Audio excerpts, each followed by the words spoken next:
હોમિયોપેથિકમાં કમજોરી માટે સલ્ફ્યુરિક એસિડનો ઉપયોગ કરવામાં આવે છે. કમજોરી એટલે એ પ્રકારની કમજોરી કે જ્યારે આમ તો બધા જ એસિડમાં કમજોરી હોય જ છે, પણ સલ્ફ્યુરિક એસિડમાં જ્યારે શરાબ વધારે જે વ્યક્તિ પીતો હોય, જે વ્યક્તિઓ શરાબ વધારે પીતા હોય ત્યારે એમને અંદરથી કંઈક કંપન લાગતું હોય, એમને આમ બહાર દેખાવાથી એવું લાગતું નથી, પણ અંદર કમજોરી વધારે લાગતી હોય. તો આ પ્રકારની કમજોરી હોય તો સલ્ફ્યુરિક એસિડનો ઉપયોગ કરવામાં આવે છે. અને આ એક કમજોરીમાં કેવું હોય છે કે વ્યક્તિને અંદરથી એવું લાગતું હોય છે કે ભાઈ બધું શરીર મારું કંપન થાય છે, બહારથી એવું થતું નથી. તો આનો બીજો ઉપયોગ જ્યારે વ્યક્તિ વધારે પડતા શરાબ પીતા હોય તો શરાબ છોડવા માટે, એની લત છોડવા માટે પણ મધર ટિંચરનો ઉપયોગ તમે લાંબા સમય સુધી ચાલુ રાખો તો ધીરે ધીરે વ્યક્તિ શરાબના આ નશામાંથી મુક્તિ પણ થઈ શકે છે. અને એની શરાબની આડાઅસરો દૂર કરવા માટે નક્સ ઓમિકા નામની મેડિસિનનો પોટેન્સીના રૂપે ઉપયોગ કરવામાં આવે છે. હવે બીજો આનો ઉપયોગ એક ખટાશ, ખટ્ટી બુ, ખટ્ટી ગંધ, એટલે કે નાના બાળકોમાં આવું જ્યારે તમે ગમે એટલું નવડાવો, ગમે એટલું ધોડાવો તો એના શરીરમાંથી આમ ખટ્ટી ગંધ જતી નથી, એ ગંધાતું જ હોય છે. અને એને એવું લાગે કે આ બધું શરીર બહુ આમ શું છે કે નાવડું ધોયું તો બી ગંધ આવતી હોય છે.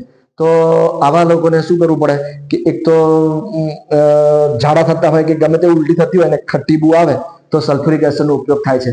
હવે ખટાશ પરથી એસિડિટીમાં પણ આનો એક ઉપયોગ થાય છે. એસિડિટીમાં શું હોય છે કે જ્યારે મોઢામાં ખટાશ આવી જાય, ખાટી એકદમ દાંત પણ ખટાઈ જાય, ખટ્ટી ઉલટી થતું હોય તો એ ખાટી અને બળતરા થતી હોય તો ખાટી ખાટું બધું ઓડકાર આવતા હોય તો પણ આ સલ્ફ્યુરિક એસિડનો ઉપયોગ થાય છે. ખટાશ માટે શું આવા લક્ષણો માટે એક તો રોબિનિયા અને આઇરિસ વર્સિકોલમનો પણ ઉપયોગ થાય છે. એમાં પણ બળતરા થતી હોય છે અને છેક સુધી બળતરા થાય આઇરિસમાં તો. અને આવો બળતરા અને આવી ખટાશ માટે એસિડના કેસોમાં પણ આનો ઉપયોગ થાય છે. હવે ઘણી વખત તો શું છે કે કોઈ ઇન્જરી થઈ હોય અને એકદમ દર્દીમાં બહુ જ પ્રોસ્ટ્રેશન, બહુ જ થાક થકાન, બહુ જ કમજોરી આવી ગઈ હોય તો પણ આનો ઉપયોગ થાય છે. જોડે જોડે શું કે કોઈ એસિડિક એસિડ અથવા આ સલ્ફ્યુરિક એસિડ જેના સિમ્ટમ્સ વધારે મેચ થાય એના એ મેડિસિનનો ઉપયોગ થાય છે.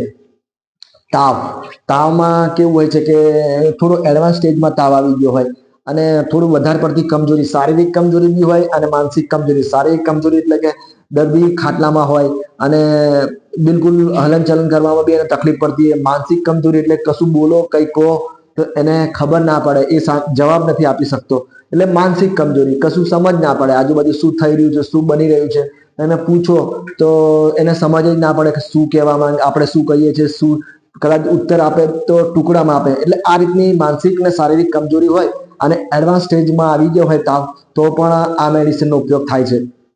હવે બીજો એક ઉપયોગ છે કે શું કે કોઈ દુખાવામાં બી સલ્ફ્યુરિક એસિડનો ઉપયોગ થાય છે. દુખાવો એટલે કેવું હોય કે ધારો કે કોઈ દુખાવામાં અમુક પ્રકાર હોય છે, જેવા જેવા પ્રકાર. દુખાવો ઘણી વખત કેવું, દુખાવો અચાનક જ આવે, અમે ત્યારે વધી જાય અને અચાનક નીકળી જાય તો શું કે એવા દુખાવામાં આપણે બેલાડાનો ઉપયોગ કરીએ છીએ.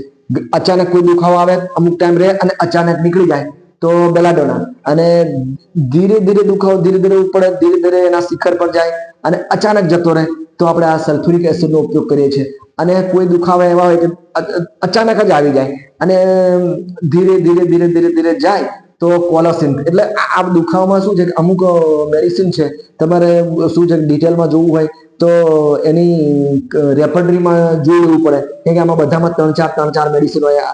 એક કે દુખાવો કેવી રીતે આવે છે, ધીરે ધીરે આવે છે અને કમ્પ્લેન્સ કેવી રીતે આવે છે, કમ્પ્લેન્સ કમ્સ કરીને મેડિસિન આપણે રેપર્ટરીમાં જોઈ લેવું પડે કે કમ્પ્લેન્સ હોય, એલિમેન્ટ્સ છે, કમ્પ્લેન્સ કેવી રીતે આવે છે.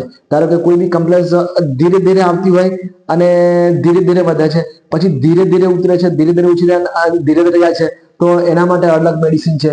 દુખાવો કે કોઈ બી કમ્પ્લેન અચાનક જ આવી જાય, દર્દીને ખબર જ નથી પડતી, અચાનક જ એકદમ દુખાવો થવા માંડે અને અચાનક જ જતો રહે, અમુક ટાઈમ રહે અને અચાનક જતો રહે તો શું કે આપણે એમાં બી બેલાડોના છે એવી મેડિસિન છે. અને કોઈ બી દુખાવો ધીરે શું ધીરે ધીરે આવે, ધીરે ધીરે શિખર પર જાય અને અચાનક જતો રહે તો આવી કન્ડિશનમાં પણ આ મેડિસિનનો ઉપયોગ થાય છે.